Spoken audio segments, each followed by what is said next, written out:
Sa buhay Yeah. mo, Miss Cathy, ano yung pinaka hindi mo makakalimutan na pang-aapi sa'yo ng mga tao? Lalo namang ng mga politiko na nakakasalamuha mo Mhm. sa ikaw ay nasa Congress or in your life? Well, ako eto yung katotohanan. Yung sa politics, it's like a movie. It's like a movie.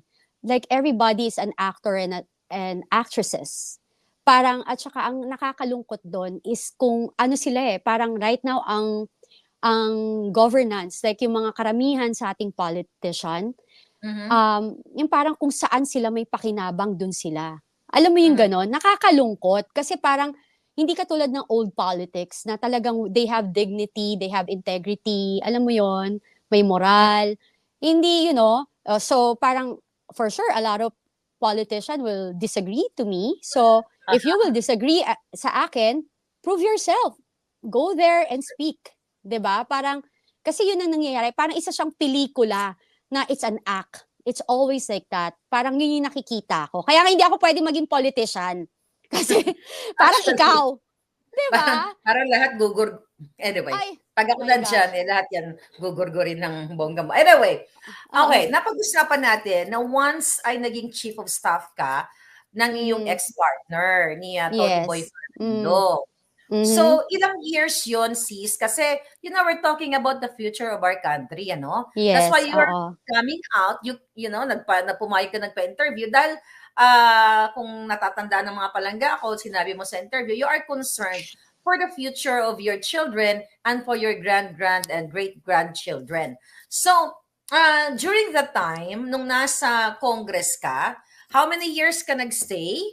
And ano yung nakita mong kumbaga talamak o rampant corruption o pagnanakaw sa kaban ng bayan? Oh, okay. So, okay, 'di ba? Namatay yung chief of staff ni Tony Boy. So, he requested me to be the one to be Tony Boy's chief of staff, right? Okay? So, sabi, ayoko pa nga. Kasi nga ayoko talaga. Alam mo, 'di ba parang hindi ko talaga ayoko makita whatever kasi naririnig ko na at nakikita ko in a way. So I don't want to Mhm. go yung makapasok ng through and through. I've seen it. Mhm. Like they get commissions, they offer commission contractors and everything, and it's sad kasi talagang yung iba diyan talagang kumukuha ng malaki. Yung parang paano na magiging quality yung project. And that's one of the reason ba't ako na-attack. Kasi may mga Mhm. nahuli ko na like one time when I took over, nakita ko na may projects tapos na-bid na, okay? So I'm okay with it. Kaso na-alarm ako nung when they are following up because they give na raw. Nagbigay na raw sila ng advance. Sabi ko, anong advance? Alam mo Okay, yung anong advance? Okay. hang on. Okay. Mm-mm. Sabi mo, may nakita ka, nahuli ka. When you say Oo. nahuli, that's under the office of your ex-partner, Tony Boy Y- Florendo, right? yes, yes, So, sino oo. yung nahuli mo and magkanong amount yung pinag-uusapan natin dito? Okay, if we're talking about kunwari kung ang budget ni Tony Boy, sabihin na natin mga 2 billion pesos or a Okay. billion pesos. Mm. So, yung may mga tao siya, hindi ko muna papangalanan ngayon, okay? So, may Okay. mga tao siya na when I sit, sila yung kumukuha ng commission. Alam mo yon, sila yung kumuha ng commission. So, nakita ko doon kasi nagpa-follow up but yung project. Kasi sabi nila na, paano na yan? Kasi napalitan nga ako as a chief of staff.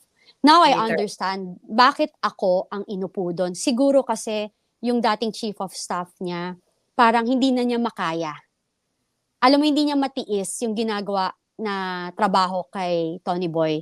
Kasi again Mhm. and again, I'm telling you, si Tony Boy hindi siya kumukuha ng commission or ng percentage. Okay? So, yun yung nangyari sa akin. So parang sabi ko, sino yun? So hindi ko mahanap, 'di ba? Hindi ko mahanap kung sino kasi syempre takot yung mga taong magsabi, right? So Mhm. what I did, pinaribid ko. Pinaribid Okay. ko kasi ako wala kaming natatanggap. I just want to clarify everybody, walang natatanggap si Tony Boy that time. Inayos ko. Sabi ko, iparibid natin 'yan. So, may nagalit sa akin. O, di ba? Yung Okay. nagalit na yon, doon ko nahuli na sila yon. siya Sila yon. yung nagnanakaw. Ito Oo, bang mga sila yung nagalit na yon? Bigyan na natin ng clue yung ating mga manonood. Ito bang mga nagalit na to, kamag-anak niya? hindi niya directly blood related. It's like, Okay. ano nila actually political advisor nila before, matanda na siya. Okay. AS, Okay. AS ang kanyang initial. So, doon ko Ah, nahuli na AS. ano, Shout out o kay AS. AS. For sure nakikinig ka ngayon. Oo, Okay. oo. Grabe. Sila talaga yung nag-attack sa akin until the end. So, Yung isa, oo, ganun yon. so just to make it, to be fair, syempre meron Mm-mm. kayong pinagsamahan ni Tony Boy Mm-mm. for 10 Mm-mm. years. Sa nakikita ko sa'yo, hindi, you're not here para i-destroy yung ex-partner mo eh. By just saying your truth na hindi nangungumisyon si Tony Boy. Bakit mo Mm-mm. nasasabing hindi siya nangungumisyon o hindi siya korap? Kasi, way back before, di ba congressman siya nung una. Tapos ang lumapit, ang pumalit si SAP, Anton Lagdameo, right? So, yung Okay. mga time na yun, kasi may mga incident na nalaman siya na ginagawa nung ni SAP Anton Lagdameo.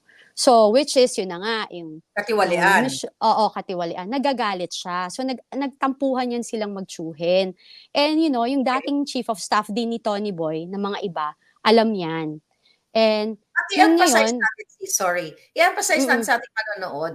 We're talking about na nakita, nagalit si ex-partner mo sa kanyang mm-mm, pamangkin na si Anton mm-mm, Lagdameo na now is the special assistant to the president. And this yes, is public interest. Go ahead, sis. yes. Yes. So, syempre ako, the time, bago lang kasi kami niyan eh. So, Mhm. parang, wala naman talaga akong alam behind whatever they do, di ba? So, ngayon, Mhm. nakita ko, tas we put up a restaurant in Mhm. Davao, yung the White House Fusion Cuisine and Wine Lounge, no? So, Okay. one time, parang nagtatampo, nabalitaan namin, tatampo. Tapos tinatanong ko sinabi, una, ayaw niyang sabihin sa akin. Kasi alam mo, si Tony Boy, protective yan sa mga kaibigan niya, with everyone. Hindi basta siya nagsasalita. So one Mhm. time, basta pumunta doon, nag-away sila in a way. Mhm. Pero tas parang, syempre, when you sit in power, you feel untouchable.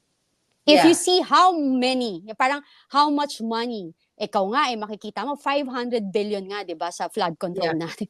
How much money na kayang 1 itapon trillion to diyan, be exact for 2 years. 'di ba? 1 Exactly. trillion. So imagine mo, yung kung ilang percentage yung makukuha ng isang congressman, 'di ba? Talagang Yeah. masisilaw ka, especially if you were like deprived in a way sa Kawawa ano mo. Pilipino talaga. Oh, 'di Mm. ba? So nung mga time na 'yon, nalaman ko, kinuwento niya sa akin, ganito, ganyan na parang, putya, hindi pwedeng ganyan eh.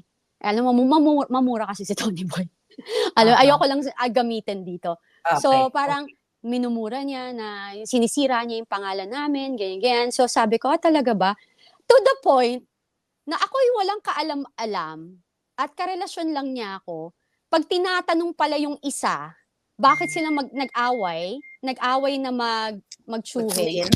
ako Mm. na may kasalanan. Sinisiraan ko daw Mm. siya. Ano namang mali ko sa gulo nila, 'di ba?